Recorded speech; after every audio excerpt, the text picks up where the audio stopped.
રાજકોટના મેયર નયનાબેનના ગુમમાં ગાડી લઈ જવાના મામલે તેમને સ્પષ્ટતા આપી છે અને તેમને જણાવ્યા અનુસાર તે રાજકીય અને સરકારી નિયમોનું પાલન કરીને મ્યુનિસિપલ કમિશનર તરફથી પરવાનગી મેળવ્યા બાદ ગાડી લઈને પવિત્ર સ્નાન માટે ગયા હતા। તેમણે કહ્યું કે આ નિયમ મુજબ તેમણે જરૂરી ફી પણ જમા કરાવી હતી અને મહિલાઓના આત્મસન્માન અને સન્માન મુદ્દે તેમણે કહ્યું છે કે તેઓ હંમેશા મહિલાઓના હક અને સન્માન માટે સંવેદનશીલ રહ્યા છે અને 33% મત માટે તેમના પક્ષ દ્વારા સતત પ્રયત્નો પણ કરવામાં આવી રહ્યા છે। આ ઉપરાંત પાર્ટી દ્વારા મહિલાઓના સન્માન માટેના પ્રયત્નો તથા ઘટનાની તપાસ ચાલી રહી છે અને જે સત્ય છે તે સામે આવશે।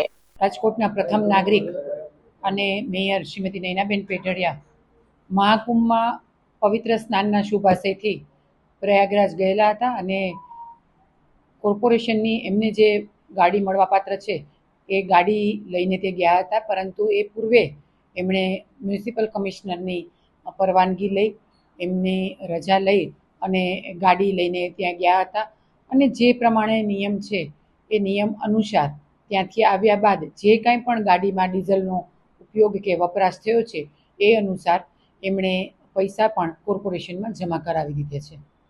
નિવેદન કર્યું છે કે ક્યાંક તેમને બદનામ કરવાનો પ્રયત્ન કરવામાં આવી રહ્યો છે, તેઓ હાઈકમાન્ડમાં પણ રજૂઆત કરશે। આપ તો ધારાસભ્યો છો, તો આપની પાસે કઈ આવી બાબત આવશે તો સાંભળશું?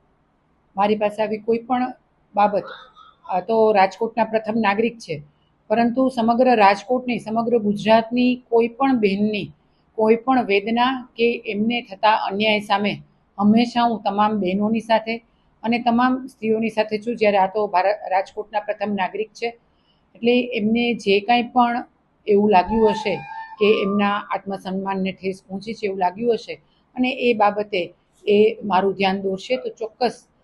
BS9 ટીવી ન્યૂઝ સાથે શાહિલ સપ્પા સાથે મીત ભાયાણી, રાજકોટ।